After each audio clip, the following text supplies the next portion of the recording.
a series of 5 webinars. We are starting webinar 3 today. And as Tricia mentioned, the intent of this series is really just to give you a taste of this information. As employment professionals, we are all working with folks who are beneficiaries, who are receiving benefits. And whether we like it or not, information around benefits really impacts people's decision to work. And so the intent, again, is just to give you a very basic understanding of benefits so that you understand the differences between benefits, that you understand that work incentives exist.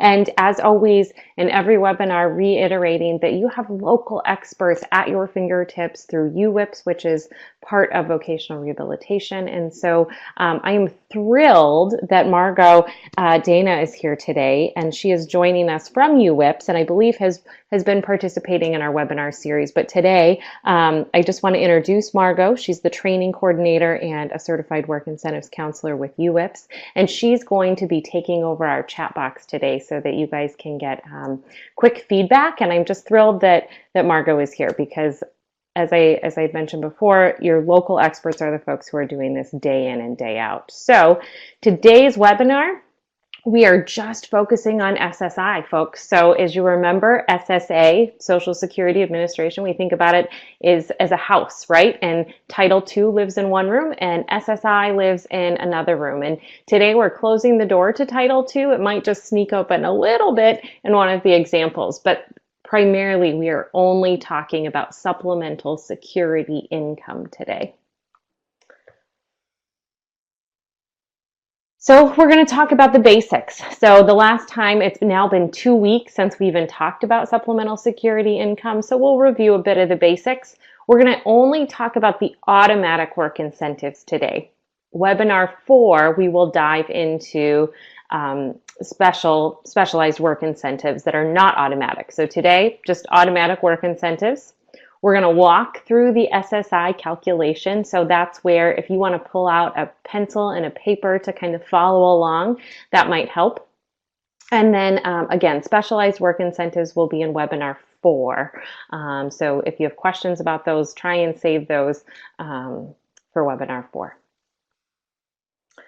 So let's just review SSI real quick. So remember, SSI does not stand for Social Security income. I want you to wipe that myth out and replace it with supplemental security income. SSI is a needs-based benefit. I have to be financially needy and meet all the other requirements, right, that we talked about in webinar 1, but it's a financially needy benefit. The ugly name would be welfare, right? So I have to have a disability. I have to have limited resources, specifically below $2,000 or $3,000 for a couple, right? And remember that there's a federal benefit rate associated with SSI. So no matter where I live, whether that's Massachusetts, Iowa, Utah, Tennessee, Florida, the federal benefit rate for SSI is $771 in 2019. Again, if you were to be watching this webinar in 2020, it's really important that you go to the SSA website and identify if there was a cost of living increase and if that number has changed. So every year you want to be paying attention. SSA usually releases these numbers in October. Sometimes it might be a little bit later, but as we come towards the end of the year, you want to keep an eye out for those changes. So again, SSI, federal benefit rate, is $771 or $1,157 for a couple, and it's needs-based. I have to have limited resources in order to access this benefit, okay?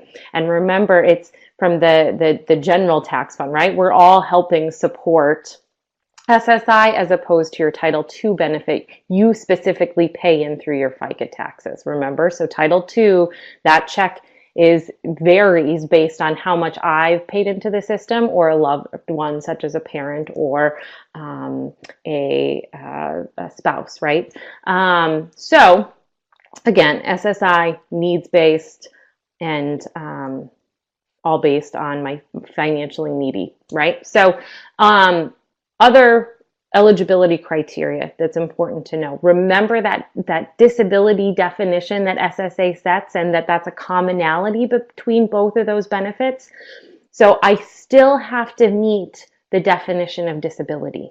So my disability has to keep me from making substantial gainful activity. That disability also is going to last for 12 months or result in death, right? So as an adult SSI benefit, which is, we're only talking about the adult SSI benefit today and throughout the series, it's the same definition that I have to meet. Yes, a child can also receive SSI, but it does have a little bit different eligibility criteria based on medically determined disability and functional limitation. So again, it's important to know that there is a difference between the two. So if you are an educator participating in our series, it's important to know if you're working with students who are under the age of 18 or haven't gone through the redetermination process as an adult, that you may be talking to someone who's receiving a child SSI benefit, and that would be really important to know. So again, for the purpose of our time together today, we're just talking about the adult SSI benefit. So again, there's that resource limit, right? So it's financially needy. If I have any money coming in that could help me pay for living and food expenses, then technically my SSI check is going to get reduced, right? And so we'll talk a little bit more about that. But the resource limit is $2,000 for an individual, right? So I also can't have more than $2,000 in my bank account. In months that I do have more than $2,000 above, more than $2,000, I'm not going to get SSI that month. And when SSI is tied to Medicaid, that's really, really detrimental to folks because I may not be entitled to my Medicaid that month, right? So that's really, really scary. That's why folks have spend downs. That's why they've got to keep their resources below $2,000. And it's also how we can think about using work incentives in the future. So anyway, know that $2,000 or $3,000 for a couple is really, really important. And so months that my resources are below $2,000, then I move on to the income test, right? And so then I couldn't be eligible for my benefit. So it's also important to note, so the income test is what we're looking at, is how do I get to countable income? So it's important to note that SSA considers income as earned gross wages, right? So I have a wage employment job, I'm getting a paycheck. It could also be my earnings from self-employment, which we call net earnings from self-employment. And you would need someone to help you figure out what that amount is if you're working with someone who is self-employed. Unearned income, so that's kind of where we're creeping the door to Title II, would be Title II benefits, SSDI, Child Disability Benefit, Disabled Widower's Benefit. Unearned is anything that's not earned. And then also in-kind support, so value of free food or shelter. If somebody's paying for my rent and I receive SSI, they're going to reduce my check by 1/3, right? So even if people are paying for things for me, if I'm receiving cash from grandma, if I have unearned income, such as a Title II check or any earnings, that is considered income and it's going to impact the amount of my SSI check. Okay, now I don't want that to scare you. We're going to walk through the calculation. The bottom line is also that folks will always make more money working than just receiving their SSI check. Okay, and then we'll help you figure out the countable income amount, or income minus those deductions, which we'll get to here shortly, where you're going to need your paper and your pencil. So the income tax test, remember that 2019 maximum SSI amount, the federal benefit rate is $771.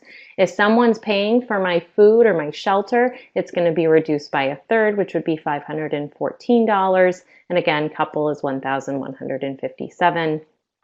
And then that 1/3 reduction.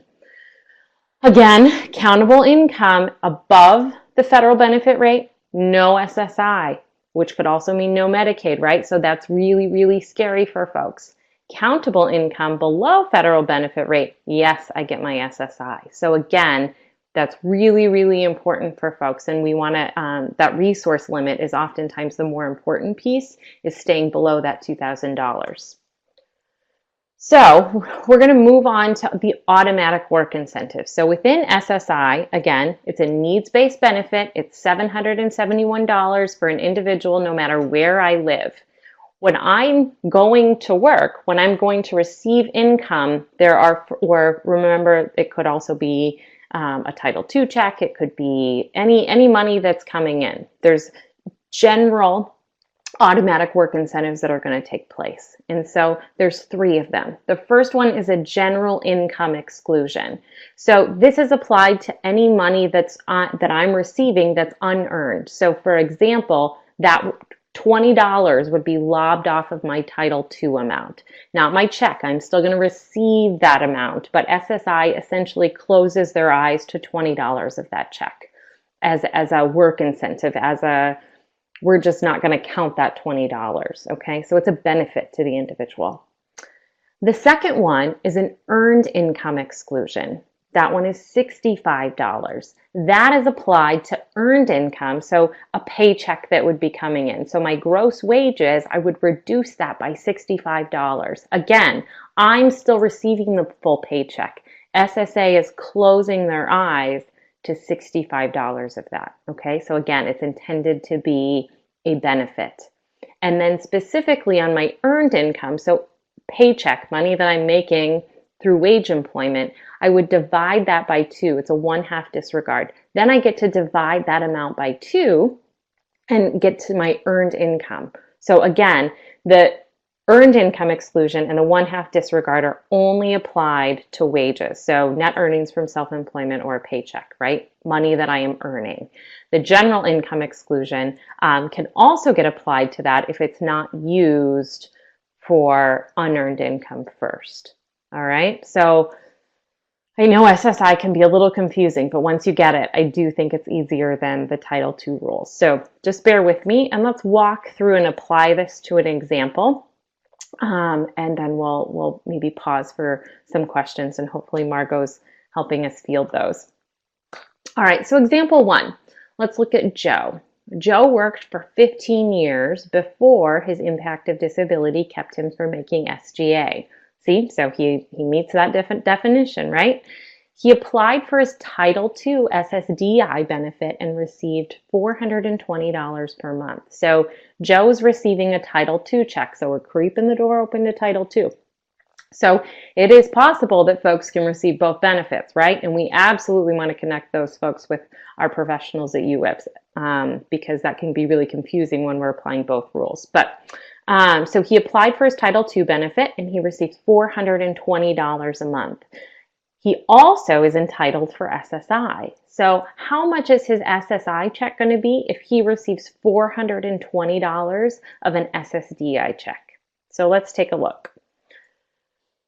So we're going to start with the unearned income first because he has extra money coming in. So we're looking at his countable unearned income. That's step 1. So if you have pencil and paper, just write down $420.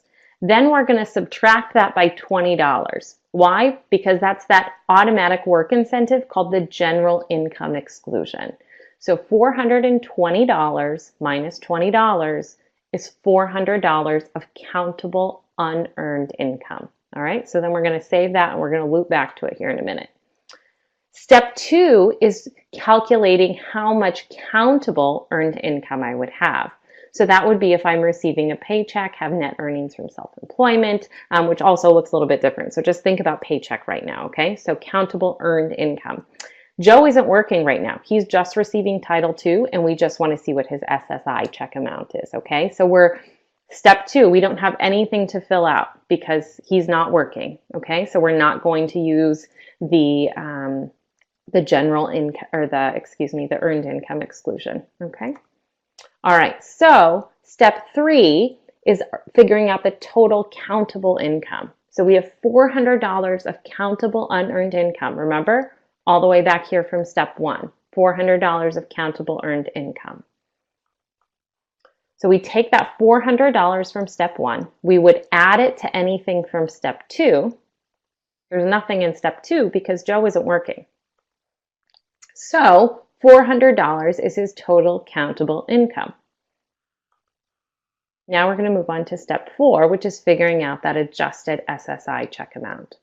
So now we take the federal benefit rate, right? So Joe is a single guy, $750, or excuse me, 771.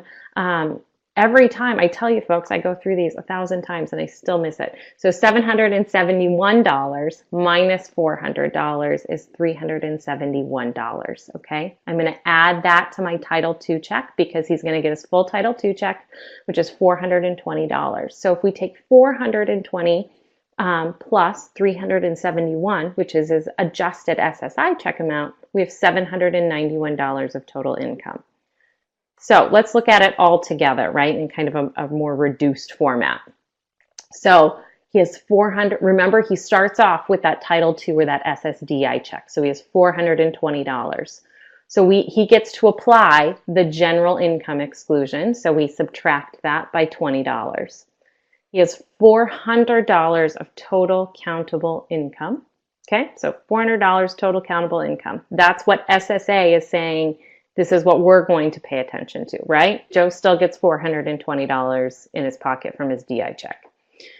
So now we're looking at the federal benefit rate, which is $771 minus that $400, that total countable income amount comes now. We're going to reduce the SSI check by that, right? So his new SSI check amount is $371.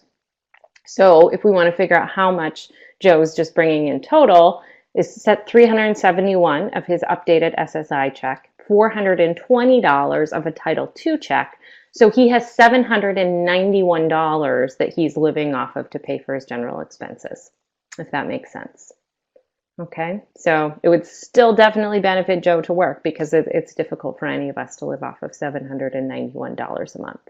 Okay, all right, let's look at example number 2. Pete is receiving SSI. So this one, Pete gets a job. So we're going to dive into that a little bit, right? So Pete's receiving SSI only. He's not entitled to a Title II check. So example 1, we just looked at Title II and SSI. Now we're looking at SSI and work.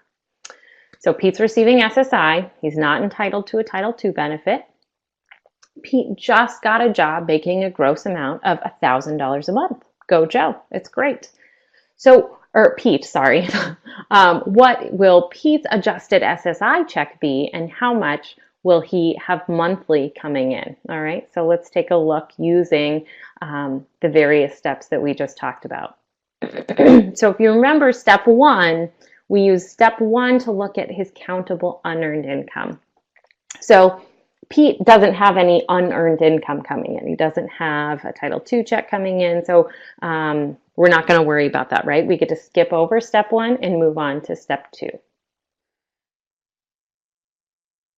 So with step 2, now we're looking at what's his countable earned income, right? So we're going to start with Pete's gross wages. He has $1,000 of wages of an earned income paycheck coming in, right? So I take that $1,000. Now, since he didn't use the general income exclusion from step 1, he gets to apply that to step 2. So he gets to take the general income exclusion, again, if not used in step 1. So or SSA closes their eyes to $20. And then that also includes the $65 earned income exclusion. So SSA closes their eyes to $85 off of that $1,000, okay, which is $915. Then I get to apply that 1/2 disregard, which is awesome. So I divide that by 2. So 915 divided by 2 is $457.50. So that's my countable earned income, okay? So now I look at step 3. So my total countable income, which is taking the total from step 1 and step 2, right? So I don't have any countable unearned income, right? That doesn't apply to Pete, so that's 0. So my countable earned income from step 2 is $457.50. So the total is $457.50. So step 4 is pulling it all together. So I start with the federal benefit rate, the $771. I'm going to subtract that by the total of step 3. So that 457.50. So I take 771 minus 457.50, and that equals 313.50. That's my adjusted SSI check amount. So my Pete's new SSI check is going to be $313.50. He also has gross wages of $1,000 coming in, right? So total income is $1,313.50. That's a whole lot more than $771 a month, right? So no matter what, Pete makes more money working, right? It's a benefit to him to work. It doesn't. So remember that myth that we talked about at the very first webinar, where we've all heard, oh, I can only work part-time or I'll lose my benefits. That has nothing to do with SSI, right? Nothing to do with SSI. And the great thing is you can balance out your check or get a zero and still be entitled to SSI. And we'll talk more about that in another webinar. But the great thing is that he'll always make more money, right? So it's a win-win for Pete to go to work. He's got way more money in his bank account than $771, and he's also working, right? So let's look at that in a condensed version. So Pete has $1,000 of gross earned income, $1,000 paycheck. He gets to apply the earned income exclusion because he didn't use that in step 1, and the general income exclusion. So they close their eyes to $85, which results in $915, divided by 2 is $457.50. So he has $457.50 of total countable income. So out of $1,000, SSA only considers his countable income at $457.50, right?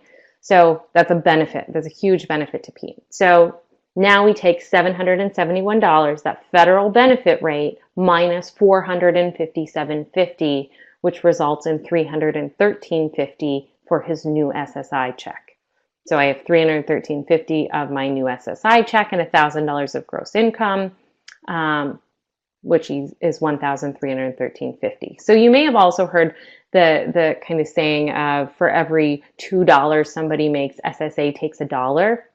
That's that 1/2 disregard, right? In the 85. But so if you've heard that, that's kind of where that comes from. So I'm going to just kind of pause here and see how we're doing with questions, but I can't see the question box. So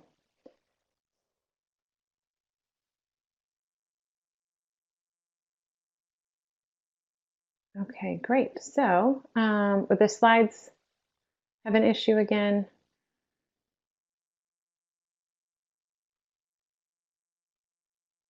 All right, so we'll bounce back here.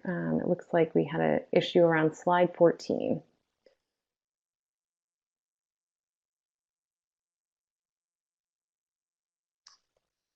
So let's back up here. All right, so here's slide 14, which was wrapping up the first example. So we can, let's breeze through Pete here just in case we missed that with the slide. So Pete's receiving SSI. This is just an example of looking at SSI and wages. So he's not entitled to a Title II benefit. So Pete got a job making $1,000 of gross wages. So he's got his paycheck. What's his adjusted SSI check going to be? So if you're sitting down with an individual who's receiving SSI and they want to know, how is work going to impact my SSI check? If you're comfortable, you could walk somebody through this. There are also websites out there that have benefits calculators that you can access as well. So let's look at this countable unearned income. So it's based on 4 steps, right? So if you're walking an individual through this, Pete, you're going to say, okay, Pete, we know that you don't receive a Title II check or you have any unearned income coming in, right? So that would be 0, nothing in step 1.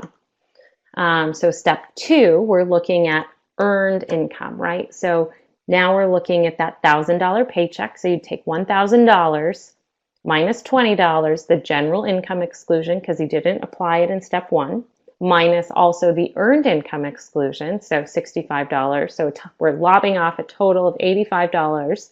And then we're going to divide by, okay, so back up, 1,000 minus 85 is $915. Then we're going to divide by 2 for $457.50 of countable earned income. So SSA says out of that $1,000, we're only counting $457.50 out of that, okay? So now we look at step 3, which would be taking the sums of step 1 and step 2 to figure the total countable income. He has no countable income from unearned income, and his total countable earned income is $457.50. So 0 plus $457.50 is $457.50, right? So now we look at step 4. 771 minus 457.50 equals $313.50 of that adjusted SSI check amount, plus the $1,000 in gross wages. So Pete now has $1,313.50 coming in as opposed to just $771. Okay. We'll look at the condensed amount. 1,000 minus 85 is $915 divided by 2. 457 of total countable income. 771 minus the 457.50 is 313. We have 50, 313.50 plus 1,000 is 1,313.50. Okay. So there's also, and again, we will be discussing all of the other work incentives such as ERWIs, PASS, all those good things in next week's webinar because I didn't want to throw too much at you. So we're just talking about the automatic work incentives today because I want you to have a really good feel and understanding of the calculations, and then we'll toss in all of those fun things next week. So there's an annual process for an annual redetermination process for SSI beneficiaries. And so they're just looking at, does this person financially continue to meet eligibility, right? So they're going to review the income and they're ensure that their resources are below that resource limit. And then also changes in address, living situations, because if you change your address and you don't let SSA know, then it's really hard for you to get your check. So it's really, really important that folks have communication with their claims rep and make sure that if there's any change in an address or living situation, that gets reported. So let's summarize things here for SSI, and we would have plenty of time for conversation and questions today. So remember, $0 for countable income, then I get the full SSI check amount. So if I don't have any other money coming in, I would potentially receive my full SSI check, which is $771 in 2019. Okay, so remember, the year changes, oftentimes the amount changes. It is possible that SSA doesn't make a cost of living increase, but you would always want to make sure that you check yearly to make sure you're working off of the most accurate amount. Again, remember, the more income, the more money I have coming in, the less SSI I'm going to receive, because SSI is intended to be a needs-based benefit, right? So if I have any other money coming in, I'm less needy essentially on SSI, right? So, and it's only intended to cover shelter and food, right? So the very basic necessities. SSI wasn't intended to be a ton of money, like a wage replacement, right? Like for Title II, where I'm paying into it based on how much I'm working. SSI is needs-based. Also, when my countable income exceeds that federal benefit rate, no SSI, right? And so making sure that I'm also staying below the resource limit. And then once I'm eligible for SSI, every single month, that resource test applies, right? So again, as you're supporting folks with employment or even residentially, I'm sure you've heard the words, Joe has a spend down, Pete has a spend down, to make sure that they have less than $2,000 in resources in their bank account each month. So it's really important for folks to understand and how that works. So SSI, their SSI check fluctuates, right? So if I have any other income coming in, we saw in example 1 that if I have a Title II check coming in, that also reduces my SSI check, right? If I'm working, if I'm if I'm in employment, I have wage employment coming in, right? Like if I have a paycheck, those automatic work incentives are much greater than for unearned income, right? So if I have unearned income, I get to apply the earned income and exclusion, as well as the 1/2 disregard. And that 1/2 disregard really helps, right? So, but know that it fluctuates, right? So for if I have more money coming in, my SSI check is lower. And then this really gets folks oftentimes that generally SSA has a 2-month gap in SSI check adjustments. So that means if Joe goes to work in January, he's not going to see a change in his SSI check until March, right? So, and we're going to talk about the importance of supporting folks to report those earnings to SSA immediately. So whatever benefit that you receive, when someone gets a job, they've got to contact SSA if they're receiving either benefit, a Title II benefit or SSI or Title. So folks have to be comfortable in reaching out to their claims rep and contacting SSA. And for those who aren't, they may need your assistance. That might be helping folks report. Again, we'll talk about that in webinar 5, but it's really, really important that folks stay in contact with SSA. All right. So again, they operate 2 months behind. So we kind of flew through the content today. Let's pause and see where we're at with questions and how Margot's holding up here. Okay, all right, so great. So glad that the slides are advancing. I have no idea what the issue is there, so I am very, very sorry for the issue with the PowerPoint. That seems to be consistent. And yes, Stephanie, we can absolutely the webinar slides you can download in the file box right next to the chat box. I believe it's in the bottom right-hand corner of your screen. Just double click on that and you should be able to download the PowerPoint.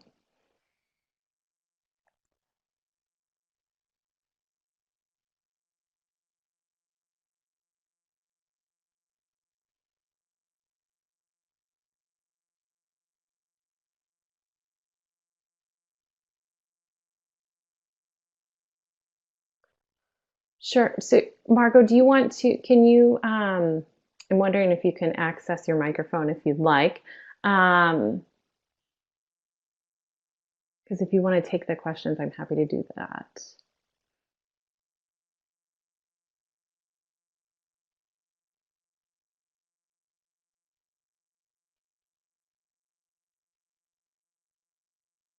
Okay, excellent. And Margot, feel free to jump in because I know that some things can be state specific as well.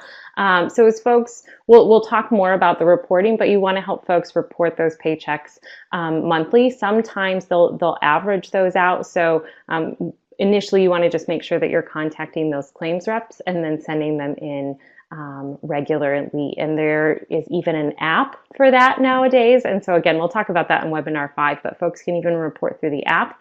They can fax them in, you can mail them in.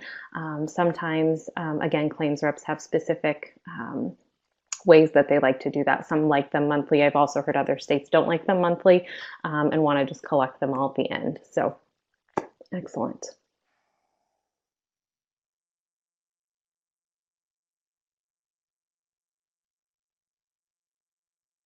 And we'll also talk about how you can connect with the folks. Hopefully, someone at UWIPS will also be joining us to present on webinar 5 as well. So talking about how you get connected with your local experts. And next week is one of my favorite webinars because we get to jump into each of the work incentives. So we'll talk about IRWIs, we'll talk about past plans, we'll talk about the student earned income exclusion. So if you're supporting someone who is in school and under the age of 21, please be sure to come back and join us as we'll talk about the student earned income exclusion.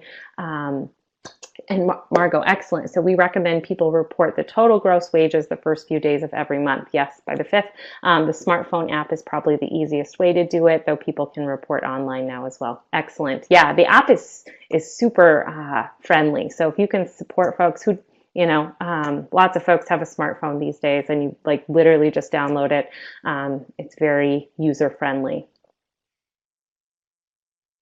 Oh, sure. So is the rep payee? No, but if you were working with the individual and they were, wanting to take more control of that, helping them report through the app would be great as well.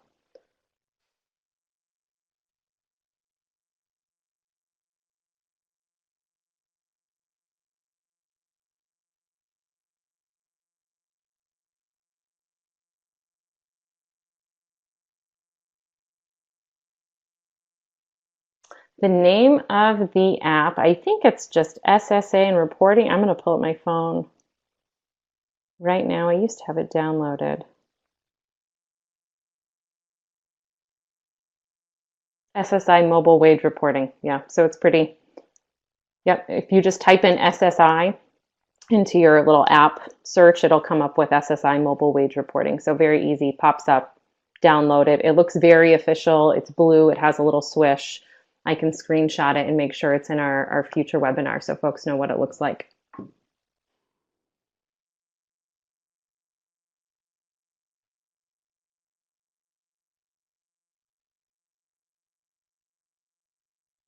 So Cindy has a question. If the client earns less than $85 a month, there's no adjustment, right? So if they have 85 in wages, yes, then then it would be zero. Yeah.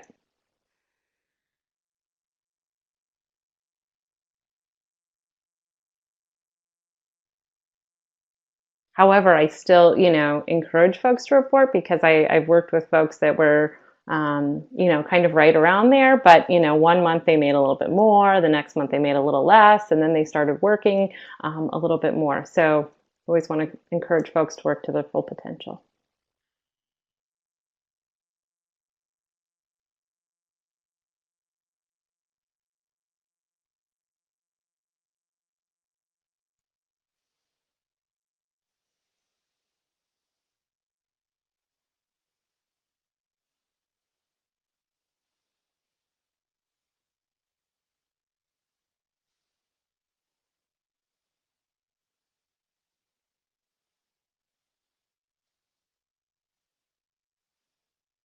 Michelle's question. Thank you, Eliza. I missed that. What types of things are considered resources? So resources would be money that they have in their bank account, resources that they can exclude. If you remember from webinar one house, one car, also ABLE accounts. So anything that could be used to pay for food and shelter with, except for the items that are excluded. So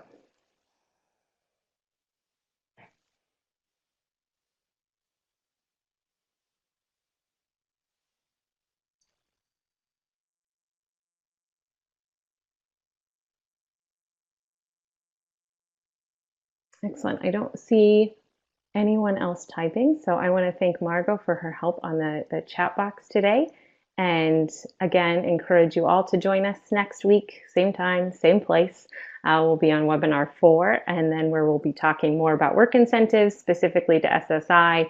On webinar 5, we'll talk about reporting, connecting with UWIPs, as well as just kind of wrapping it all together. So again, thank you all for joining us. Know that, again, it's just a snippet of information around benefits to help you all feel hopefully a little bit more confident in just understanding benefits and work. Thank you. Thank you, Ashley. Thank you, everyone.